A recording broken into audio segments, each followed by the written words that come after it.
The Climate Change Institute is a leading Australian organisation for researching solutions to mitigate climate change.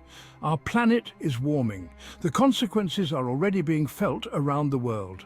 Rising sea levels, extreme weather events and disruptions to ecosystems are stark reminders of the challenge we face. Reducing carbon emissions is essential, but it is no longer enough. We must also find ways to remove excess carbon from the atmosphere. This is a monumental task, requiring innovative solutions and global cooperation. Yet amidst the urgency, there is hope. Nature itself offers a powerful tool for carbon capture. Trees absorb carbon dioxide from the atmosphere as they grow, locking it away in their wood, roots and the surrounding soil. Large-scale tree planting has emerged as a promising strategy to combat climate change.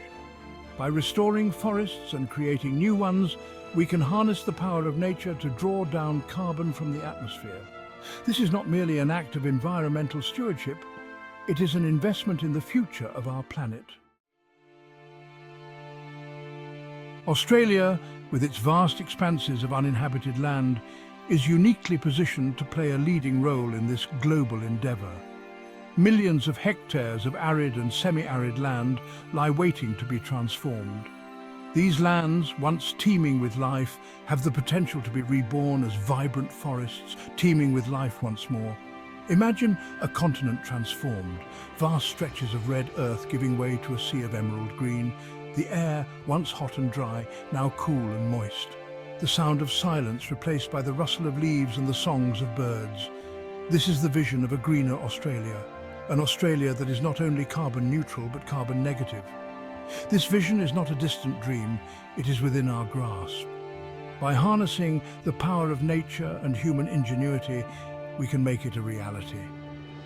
The challenge lies in finding innovative ways to overcome the limitations of Australia's arid interior, namely the scarcity of water. Water is the lifeblood of any forest. In Australia's dry interior, access to water is the key to unlocking the potential for large-scale tree planting. While rainfall is limited in these regions, abundant water resources exist in northern Australia. The concept of transferring water from regions of surplus to regions of scarcity is not new. Around the world, ambitious water transfer projects have transformed arid landscapes and fueled economic growth. The Snowy Mountains scheme, an engineering marvel completed in 1974, stands as a testament to Australia's own prowess in this field. This iconic project, which harnessed the power of the Snowy River to generate electricity and irrigate farmland, demonstrates the feasibility of large-scale water management in Australia. Building on this legacy of innovation, we can develop new water transfer systems to support the growth of forests in the arid interior. Step 1 is to transfer water from the north to where it is needed. They built the Kalgoorlie pipeline across the desert 100 years ago and did the same more recently in Libya. Step 2 is to initiate a mass tree planting program. There are new tree planting technologies to help get the job done fast. Millions of trees can be planted each month with water. It is possible to plant millions of trees in outback regions that will remove large amounts of carbon. We have done a feasibility study on the transfer water to the dry inland areas to boost agriculture and enable our tree planting projects. Plant trees to capture carbon. With new technology, we could plant 100,000 trees per day. This is an efficient way to remove carbon from the atmosphere. More engineering work needs to be done to develop our plans to organise the necessary resources to commence our pilot programme. Transferring water. The following is a summary of our study to transfer water from the northern regions of Australia where it is abundant and make it available to the dry outback regions for tree planting. We have a water management study into how to transfer water across Australia to where it is needed to plant vegetation and capture carbon to reduce global warming. In involves building a system of catchments, pumps, pipelines and dams. This would take water from abundant sources in Australia's north to the dry inland interior. This would enable the initiation of a mass tree planting project in an area the size of India. Similar water transfer projects have been done before. The Kalgoorlie pipeline was completed in 1903 and still operates today. It transferred water to an outback town in the desert. It is 530 kilometers, 330 miles long. It supplies water to over 100,000 people, as well as farms and enterprises. If they could do it over 100 years ago, we can do it today. In Libya, they built a network of pipes that supplies fresh water 2,820 kilometers, 1,750 miles long. It supplies 6,500,000 cubic meters of fresh water per day. If they can do it in a relatively poor country such as Libya, we can do it in Australia. We can make Australia the lungs of the world. Northern Australia periodically drowns in water and constantly suffers from floods. The aim is to transfer this abundant amount of water in the north to dry inland regions in the interior. In Queensland, there has already been some work begun at a place called Hell's Gate on the upper Burdekin River. This would be a pivotal dam site for the project. In the northwestern Australian Kimberley region there is significant potential.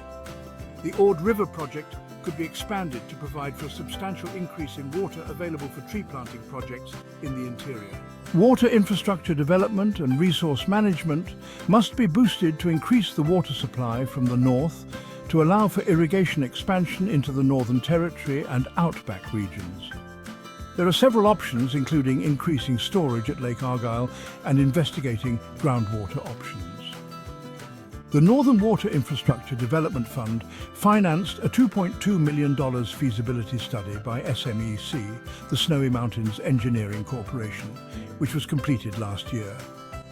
It concluded that the Hell's Gate Dam was feasible in both engineering and economic terms.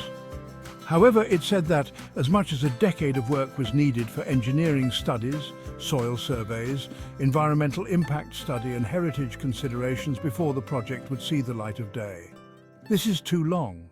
The report's calculations were based on a dam 600 meters wide and 50 meters high, impounding the 2,000 megalitres of water needed to feed a downstream hydroelectric power station and irrigate 50,000 hectares of cropland. The stream studies pointed out that while the mean annual flow in the Burdekin was 1160 gigaliters, it could vary from 6,400 gigaliters in flood years to as little as 63.3 gigaliters in dry years. And with the seasonal flow restricted to the period January to March, the mean average evaporation of nearly 2 meters actually exceeded the annual rainfall. We're putting forward a revised plan. It builds on the work already underway, but requires a bigger 120-metre high dam at Hell's Gate to impound the water needed for its inland ambitions. It would augment the supply by tapping waters from the Tully, South Johnstone and Herbert rivers. Downstream from the dam and its irrigation works, the water would be tunnelled through the Great Dividing Range. Stage 1 would be to develop country from Charters Towers to Richmond. Stage 2 would take surplus water from the Thompson River to the Warrego to benefit the Murray-Darling system. The total cost of the scheme is just over $15 billion. This project could be financed by a new funding model. This involves issuing a mix of carbon offset credits and debentures to overcome the objections to using taxpayers' money. Financial studies have been made to prove that the coupon payments on the debentures could be met by the issuance of carbon offset credits. What is needed to push the project forward is an expert agency to prove the concept, determine its parameters, and then build and manage it to full operation. Legislation would be needed, but the authority would be self-funding. The government would be the facilitator, not the funder. The proposal would enable the mass planting of vegetation over a vast area to capture carbon and mitigate the greenhouse effect. It would be financially rewarding for innovative farmers who participate in carbon reduction and soil sequestration schemes. It would relieve drought and the bushfire problem in Australia. It would provide clean hydroelectric electricity supply and breathe new life into many outback towns down the rivers. There have been some reservations about the project that the cost of the water will be too high. However, this has not been with similar projects in countries such as Israel and Libya. Coordinated action between Australian, Commonwealth and state governments is required to bring these plans to fruition.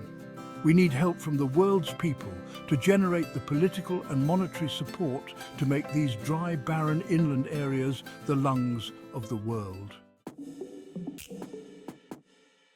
Section 4. Sowing the seeds of change. Technological advancements in mass tree planting. Planting millions of trees across vast areas may seem like a daunting task, but technological advancements have made it more achievable than ever before. Drones equipped with precision planting systems can sow seeds with remarkable speed and accuracy. These aerial planters can navigate challenging terrain, reaching areas inaccessible by traditional planting methods.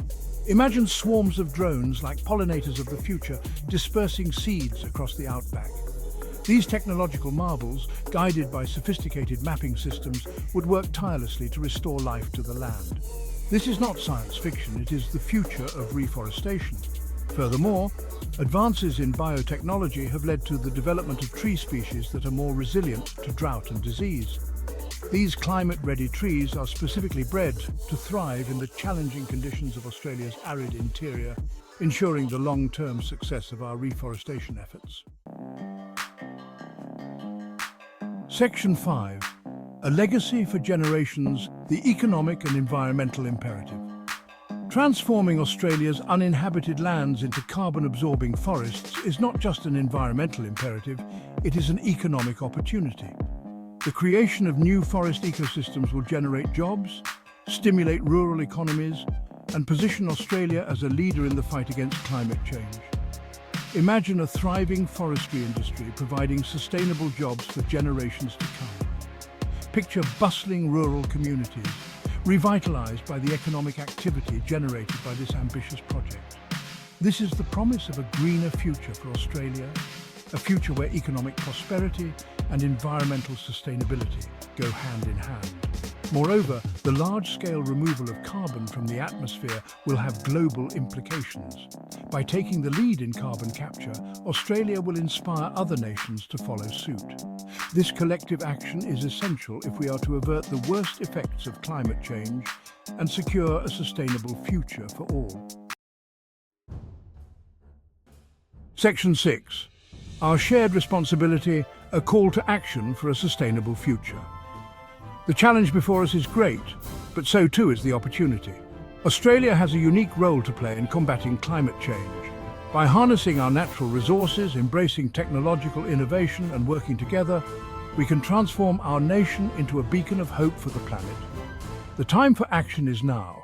We must act decisively and with urgency to reduce our carbon footprint and restore balance to our planet. Let us embrace this challenge with the same spirit of innovation and determination that has defined Australia throughout its history. Let us leave a legacy of environmental stewardship for generations to come. Let us create a world where our children and grandchildren can inherit a planet that is healthy, vibrant and full of life. This is our shared responsibility, and the time to act is now. For more information about solutions to mitigate climate change, visit the Climate Change Institute website at climatechangeinstitute.net and see that if we all work together, we can reverse climate change.